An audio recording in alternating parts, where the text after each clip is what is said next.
Hello guys, it is Game Theories here, and today we are back yet again looking at the brand new Pixar movie, Luca. Guys, the support and love you have been giving these videos is absolutely incredible, and if you want to see all of our Luca videos, we have created a playlist for you guys, which you can get to by clicking on the link down below in the description, or you can just go and click the card up there. But the most fascinating thing about Luca is of course the sea monsters, and who, or rather what the species actually is. How did they evolve, and where did they come from? On the channel, we've already tried looking at how the monster part of sea monsters might relate somehow to the monsters from Monsters Inc., but I thought today we'd take a completely different angle. Because if we just look at the basics of these creatures, they have the ability to transform from a sea monster into a human when not touching water. It really is an incredible power that they have. You could almost call it super. And I wonder, where else have we seen incredible superpowers in the Pixar universe? Well, I thought today we'd take a further dive into where these sea monsters came from and whether they finally answer the question of how the rise and fall of the superheroes came to be.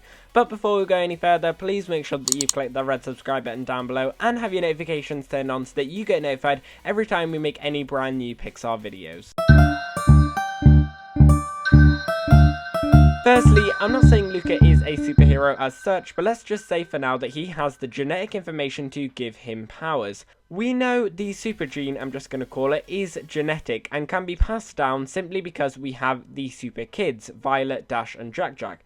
Clearly, when two superheroes who have the same super gene, when combined, it would again form another person with that same super gene. So, what are Luca's powers, and have we seen anything like it anywhere else to suggest that these sea monsters might have some connection to the superheroes? Well, we have the ability to talk to animals and sea creatures and just basically all things to do with the ocean. Sea monsters can swim and breathe and survive in the ocean, as the beginning of the movie shows us. We see Luca herding fish and talking to them.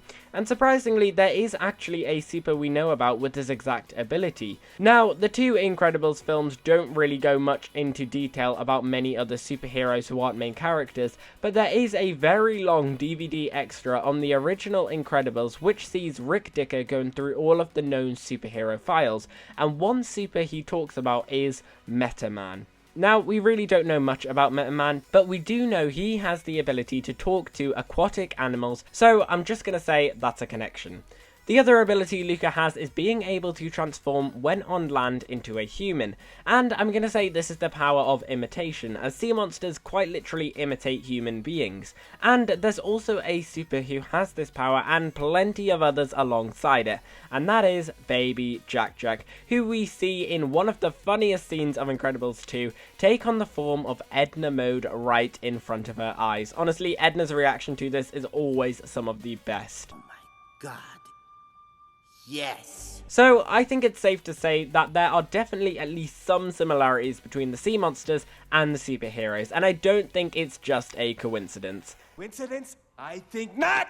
Plus, Luca and The Incredibles even take place around the same time in the Pixar universe. You have Luca taking place in the 50s, but clearly these sea monsters have been around for hundreds of years as huge legends have been built around killing them. And you have The Incredibles taking place around the same time in 1962, but when the supers were legal and were fighting, it was around the 40s, and who knows how long before. So, if we say that these two are linked, how does this show how the superheroes got their powers? Well, I have two theories.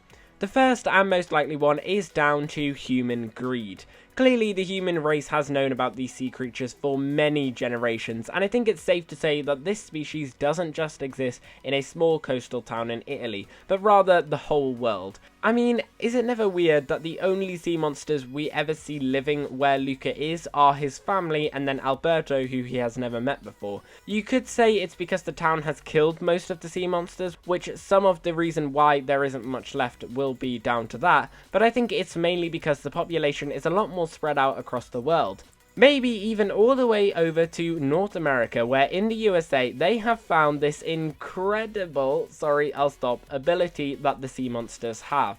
I reckon the first thing they'll want to know is where this power came from and how they can use it themselves.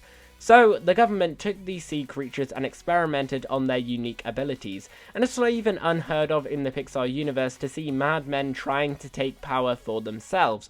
We can just look at this exact movie franchise and see Syndrome, who tries to enhance human ability by any means by testing a bunch of superheroes, and it's all for pure greed and his own ego. And it clearly works. I mean, he ends up building one of the most powerful machines ever, the Omni Droid. And why would they do this, you might ask? Well, maybe it's because they're about to begin fighting in a world war. We have to remember, even in the Pixar timeline, many events such as World War I and II do still happen, and it would give America a huge helping hand having humans with literal superpowers equipped on their side.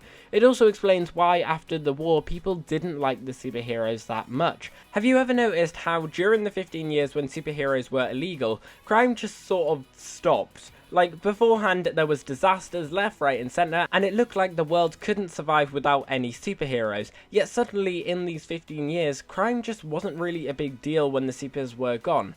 Maybe it was because criminals just wanted to get the superhero gene, and when the supers were gone, they kind of lost their chance. Same goes for the reason as to why there are no supervillains with superpowers. Syndrome had to create his own powers, and Evelyn has no powers whatsoever, and that's probably because the government only gave this gene from the sea monsters to trusted people who they thought could handle it. Or maybe it's because of this other theory I have, and that's simply that the superheroes are just some sort of evolved being originating from the sea monsters. We see in Luca that eventually some people do accept him and who he is, and he even ends up leaving to go to school. This could have easily happened generations earlier when a sea monster and a human had kids together and a new genetic substance was created. And then if this was passed down through the generations, it eventually created some sort of gene that allowed certain humans to have super abilities, kind of like the Inhumans from the Marvel Cinematic Universe.